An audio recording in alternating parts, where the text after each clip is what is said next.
Hey, what's your favorite sign? I don't know why. It just my friends thought it was funny, and I was just being stupid. Anybody It was who's actually anybody the who's watching this video, I've wore this shirt every single time we've streamed. and I'm trying to get Coca-Cola to come on over here and say, "Hi, bring us some Coca-Cola." I'm not really that drunk.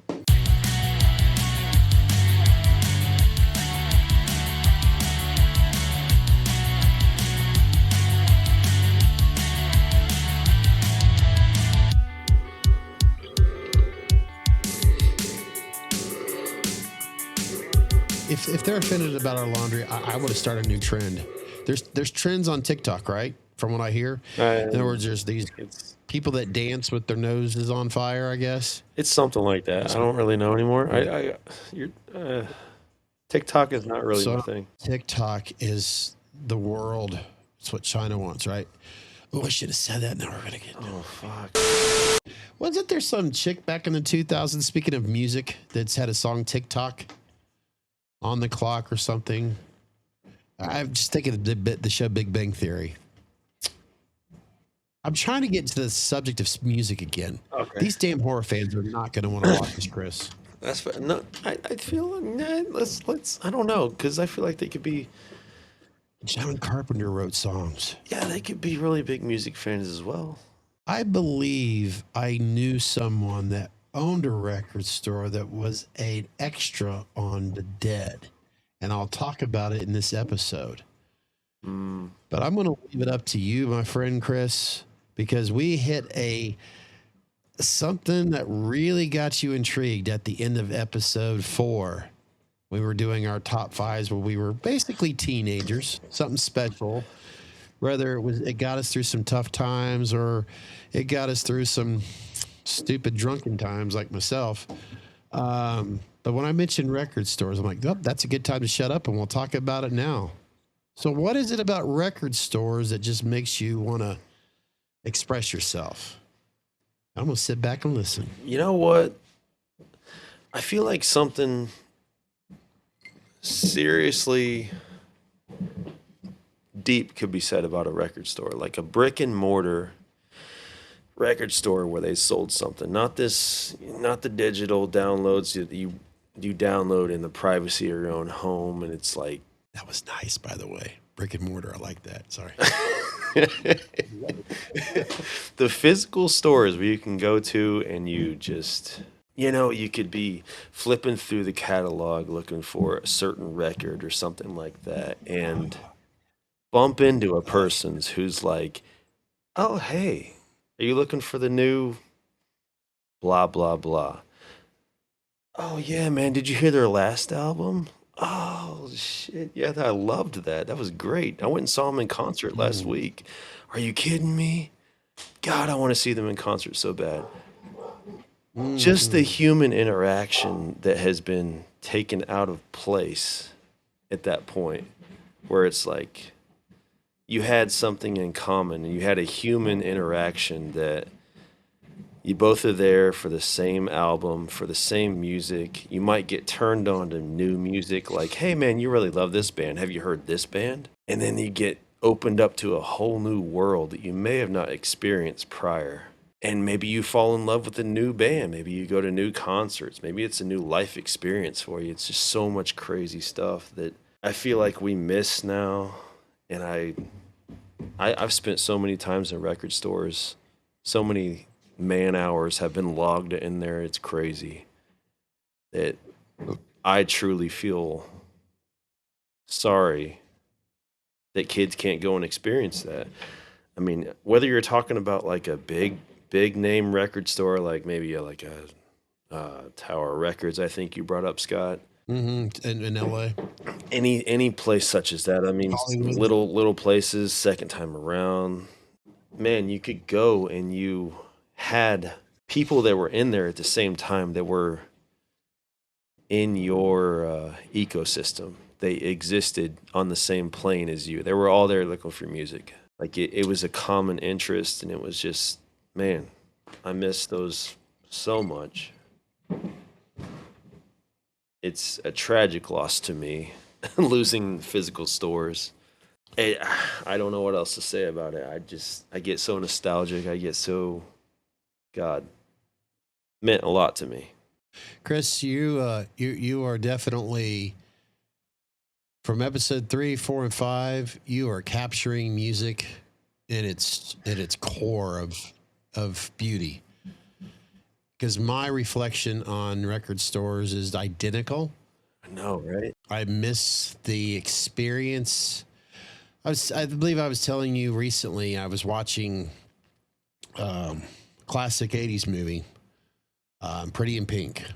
Molly Ringwald's character, and of course her best friend, I guess, who owns the record store. Molly works at the record store, and of course Ducky, John Hader. Okay, think of the show Two and a Half Men. Yeah. Okay, I'm sorry if because I'm good at screwing up names, but he was spectacular in that movie. His character was Ducky. Of course, we thought about other movies that had record stores and all reference, but just because of what you were describing, I'm thinking of like my experiences too, of like when they're in the record store, people in there, you communicate, it's like a smorgasbord of an adventure. You'll discover something new. Maybe you were just looking through the records. Others there, music that you're listening to in the record store. You may have never heard that song before, but as you're looking through records, through topics, through rock and roll, let's say country rap, and then that music, like, man, this is good. And then who is that? Yeah, an album comes on, and yeah, the art, the smells. I love the technology we have today, but it's just not the same. I use Apple Music. Okay, it's just not the same. I appreciate the hell out of it. Lord knows I pay whatever I pay now a month for it, but it's just not the same. No. There's an element that's missing. Huge element.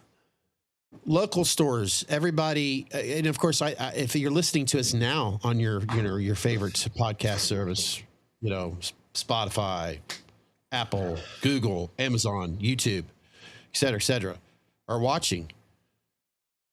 If you're sitting back, you may be thinking, okay, Blockbuster, the same thing. Exactly. Awesome. Well, yeah. But I also miss those days that, let's say, if you are in our age, or if you're thinking about, man, I wish I had that. I hate to rub this in too.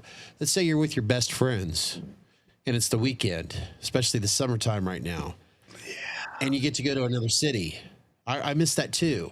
Traveling, like Chris and I live basically outside of Dayton. I miss going to Cincinnati or Columbus, to the college towns where they had record stores there. Because you go to those small independent record stores, those were the best. 100%. Those were the absolute best. 100%. And then you brought up a good topic was even the movies that came out of that. I know you brought up High Fidelity. I brought up Empire Records. Like I gotta watch those movies again this weekend. That's what I'm doing tomorrow. I'm not editing any videos. I'm gonna watch those two movies. It was such an experience, and it was such a cultural binding element that they made movies about it. Empire Records didn't do shit. That didn't do nothing. All it did was just take you inside of a record store and all the magic that happens inside of it. That's all it did. That's what I want. What I want. I'm thinking of a song from Empire Records right now. Oh God. And I'm thinking of the record store. Speaking of record store, they were not just here, and obviously they were big out in Southern California, and they were in other places in the U.S., maybe in other countries as well. Peach's record store was huge. I would kill to have a T-shirt from Peaches today, or even the baseball jersey shirts, because that was the thing back then. 78 was obviously a magical year for me, and I was only 8 years old, but I remember so much because of what's behind me. Oh, yeah. 1978, Van Halen, and I walked into a record store with my Uncle Joe, who really got me started in music because of the Beatles, Elvis Presley, and Muddy Waters. And my Uncle Joe appreciated the fact that I didn't. It's funny, I can listen to disco now and be okay, but I was like, I didn't want disco then because I was constantly rubbed with. My mom worked at a bar where it was disco crap. Of course, you know what do they call it, the California, the oh, I can't think of it right now. In other words, the Eagles and all that, the Beach Boys. It was more of a California Yeah. love. But Yeah. anyways, I was into Kiss. I was starting to. My grandmother couldn't stand the fact that I was into Kiss. He wanted something with edge. He wanted some Exactly. little. Queen, Mm. Kiss and Queen. My uncle appreciated that. And I used to go to the record store with him every week. And it was Peaches on North Main in North Dayton, Ohio. And, you know, Yeah. this is when I walked it. We're in there and you're going through the records. There's music playing. There's posters. Because I remember always looking at the Oh posters. my God, I bought 'Cause I so always many wanted- posters. Yeah. And then Dude. obviously the employee there at Peaches put on sort of this.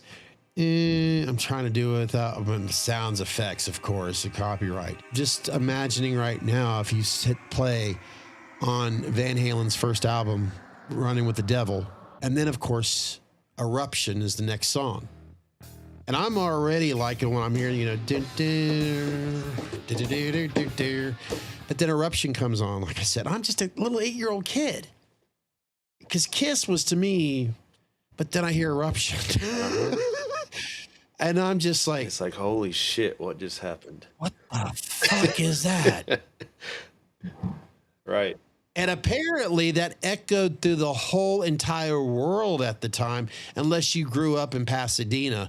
And, you know, the backyard bands were, since the early 70s, like say 72 was really when Van Halen was going to all the small clubs and all that around there. And then, you know, of course, David Lee Roth, to give credit due, he really was responsible for pumping that band up the way he was, Diamond Dave. But Edward Van Halen, I mean, there was a lot of, oh God, I'm going down that path again. I'm telling myself, stop, stay on subject. And I will. So I'm 8 years old and I asked my uncle and he bought that album for me. And of course, my grandmother already against, because I was listening constantly to Kiss Live album, but I'm listening to Van Halen. And I was really into Jamie's Crying too. But Eruption, I was so confused and in love, and I didn't understand what I was listening to because I'm like, that had to be a guitar.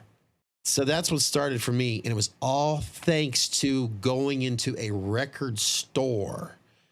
I appreciate Apple, Spotify, etc., but I probably don't think I would have found my first true love. The lazy side of me is like, yeah, hell yeah, I love it. Like, you know, new music comes out every Friday. I can check that Thursday at midnight. There'll be new music. Like, I can sit there and listen. Used to be Tuesdays. Yeah, I know. Don't you hate that too? Tuesdays was the day at record stores. Absolutely, absolutely. 100%. I'm with you there. If you loved music and you follow it like that, I mean, you changed your days to when new music would come out. I mean, obviously, it can get pressed faster, probably, due to the you know, the physical presses versus a digital, like just pump it out there type situation. I mean, obviously it's faster. We probably get things a whole lot quicker, but no, something was lost, man. Like the cultural impact and the human interaction was lost. I miss that. This is where I wish Halloween Kills would have kicked ass. Huh. We think back to where they did an amazing job revamping the concept of the Myers house, where it would look like today with Big John, Little John. Big John, Little John, we think about the music Okay. that was played. Little John is playing music off of a record player. Yep. This is where I really wish Kills would be a huge influence. Now, I love the fact that younger generation knows what vinyl is because it's becoming somewhat of a mainstream, but not highly important, which I really want to take my record player that's underneath my bar. Yes, the bar downstairs has a record turntable and a receiver. I want to bring it in here and kind of mock a Little John vibe where I have a record player and speakers behind me here. Yes. I'm dead Oh, serious. shit. I think basically where you guys can kind of, if you're watching this on YouTube, you're going to eventually watch this on Patreon. But basically, kind of over, I'm trying to do this right, over my, I thought you were trying to my left dance. shoulder. Yeah. Okay. Bust the there we move go, right between- now. yeah. I'm doing a Devo thing. God damn it. Or Devo or Can't Touch This. Dune. Okay. Halloween, between the Halloween and the Texas Chainsaw Massacre where my Coca-Cola lamps at. See, I got Coca-Cola everywhere. Coca-Cola? Coca-Cola. Starts with a C, ends with a kick-ass A. Buy it today. I'd like to put a record player back there at a turntable because this would be a perfect room to have that again. You know, I'm going off on a. I guess because I was trying to bring the horror vibe into it with the records and all that. So I'm going to let Chris go because I keep on going on. Music takes me down a rabbit hole, and I've noticed Chris reflects on music in a way that's. I love the fact that we have different backgrounds, which makes it more interesting. It kind of brings that element of record stores, if you think about it, Chris. Next time you come over, I'm playing you some DMX. Okay. You know what? That's cool with me. I might discover something I like. I might. That's you learn. You think rap, and then you think, but when you hear it, You gotta play. Then it's funny. I'm not. I guess I'm more of a Beastie Boy fan than I realized. The more I thought about it, because those guys were. It's funny. I like the mature Beastie Boys. Does that make any sense? Yeah, it does. They're more artists. And that's another thing about music. You can listen to something, say in your adolescent or your teen years, and you might hear something totally different, but you listen to it when you're older. A song that you may not have liked, but now you've been through certain life experiences, it'll mean more to you now. Depeche Mode. Well, them too. See, these are the type of conversations that we would be getting into if, say, I was cruising down the aisle and I bumped into you and was like, "Hell, hey, you looking for Van Halen stuff? Like, have you heard about this band over here?" And then you'd be like, "Have you heard about this band over here?" And then we'd, it'd be the interaction between us two. We'd both would contribute to each other. We were discussing privately. Obviously, I mentioned Renaissance Records, and I'm gonna ask again here during our podcast. Chris, are you Renaissance Record? Are you sure? Because this was kind of like, I guess would be, yeah, it's considered East Dayton because it's they're off of Smithville, and it was. Let me rephrase it. It was located. I want to say they closed down in the 90s. Hi, folks. Mr. G here. And if you know what's good for you, you'll get the Renaissance Music Media. We're loaded to the walls with thousands of records, and they got to go. Save 25% on all 45s and 33s in stock. For instance, save 25% on this Van Halen vinyl. Super clean and ready to go. Or how about this low mileage 45, small, sleek, sexy? You save 25%. 1924 South Smithville Road, next to the Daybell Theater.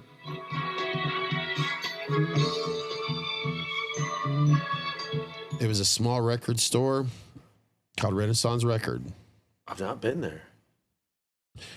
I wish you had the opportunity because the guy that owned that record store, not that anything about its environment was different than what you would, if you think of any small record stores.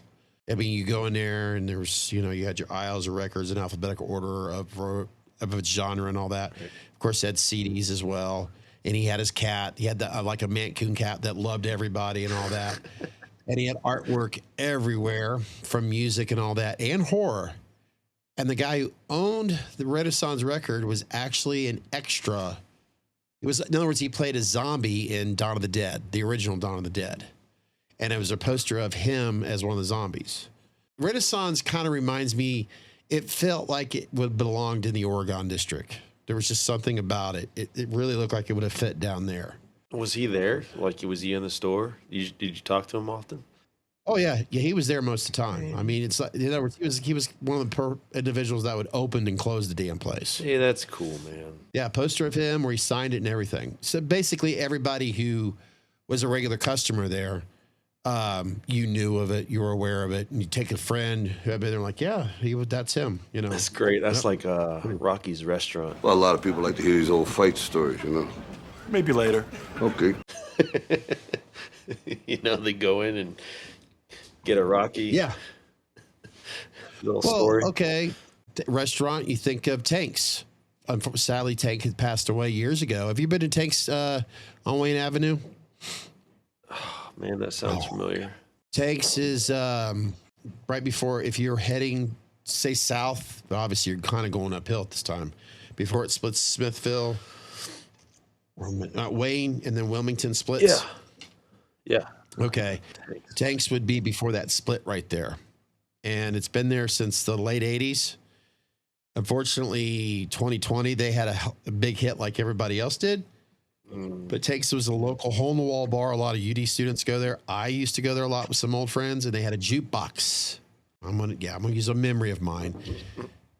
You and your buddy had gone to Tanks all the time, but one of your buddies maybe moved out of state, and then they come back home, like say during the holidays, to visit. Where does he or she want to go? Wants to go to Tanks because that's where you guys used to hang out. Right. So you go sit at Tanks, you sit at the bar, the great food there. They have kind of like the Chicago hot dog style, but other than that, they have great food. And then jukebox. It's like all the songs that were on that jukebox was great, all the albums. And of course, when you get a bunch of drunk people, it gets a little bit louder. And of course, that's when the Beatles shit comes on. And and I'm not being disrespectful because I love the Beatles, but it seems like when you get a bar full of people going around drinking, oh la dee, oh la da. Are you a complete loser? Well, go open a can of Meet Us in the Man Cave beer. It friggin' tastes awesome. Drink responsibly. Only available at Bubba.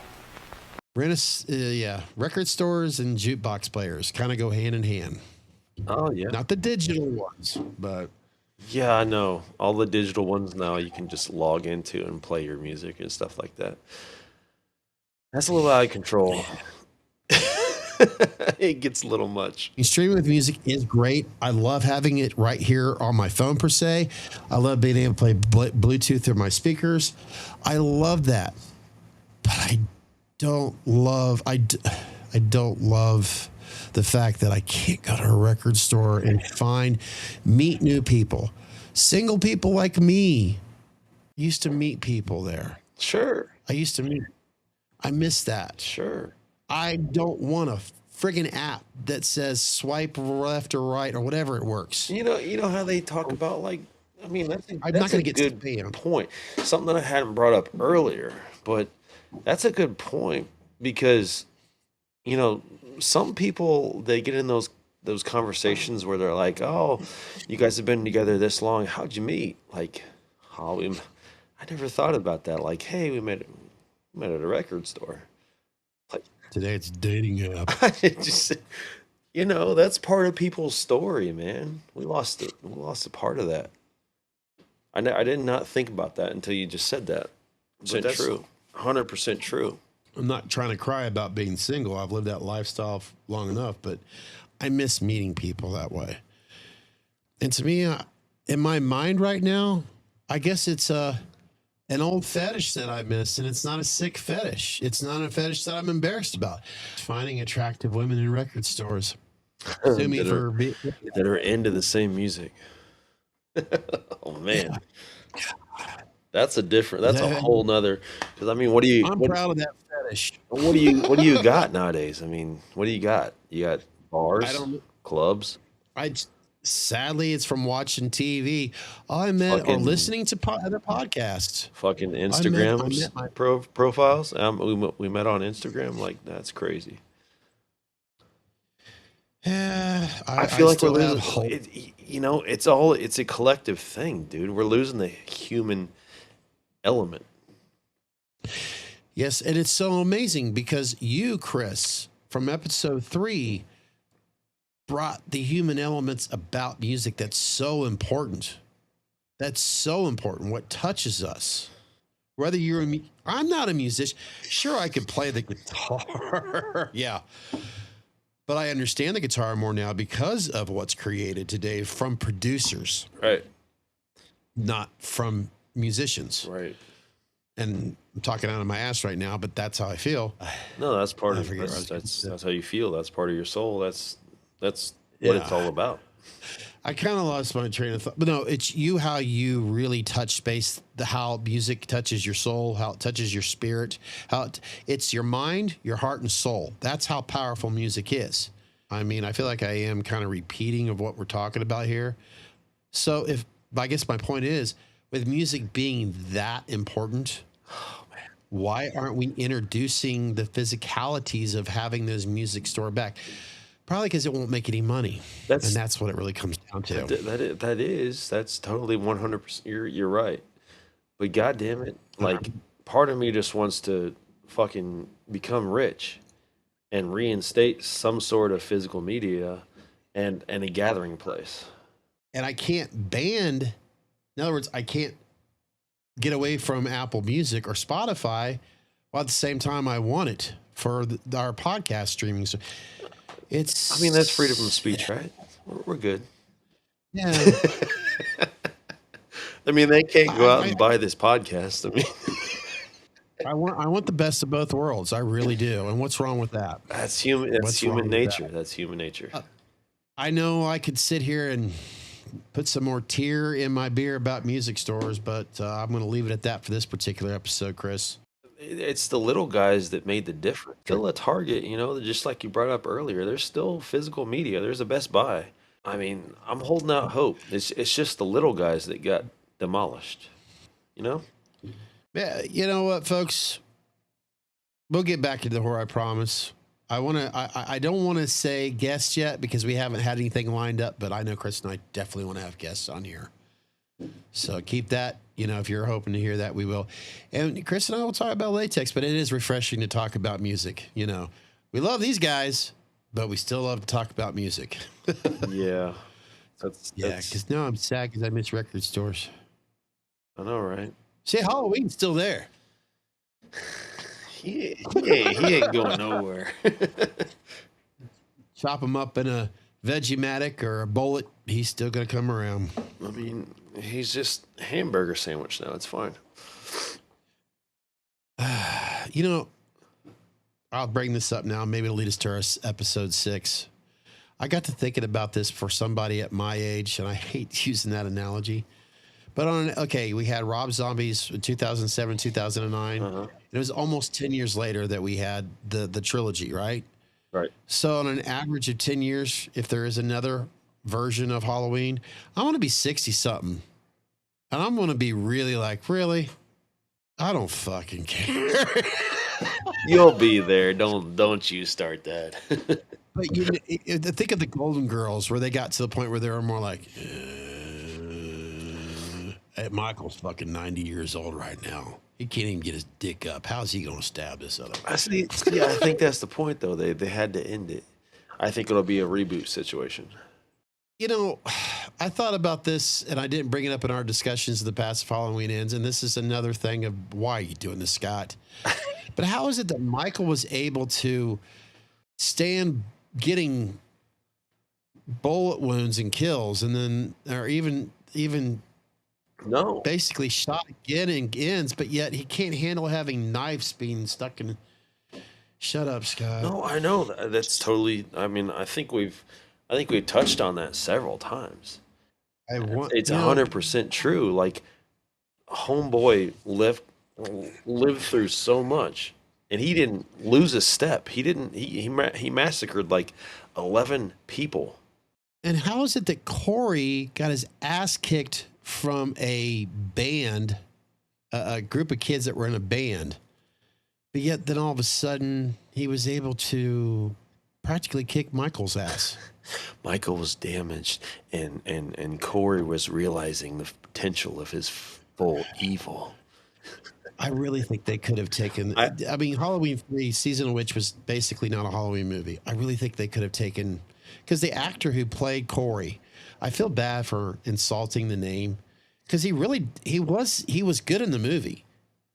I honestly feel that he was a good actor in the movie. The actor. You know, I didn't hate him. I didn't. I just was so disappointed on how that movie was written and directed. It didn't fit for us. And part of that, I think we spoke about it earlier. It was like, wasn't it four writers? Yeah, too many cooks in the kitchen. Yeah. All right. Yep, we're doing it. We're doing it again. Yep. We'll get into the horror stuff. That's kind of a teaser for our next episode, possibly. In other words, we'll get back into the horror stuff. Make sure you check out our new YouTube channel, which is Meet Us in the Man Cave. God, I wanted to say the part downstairs.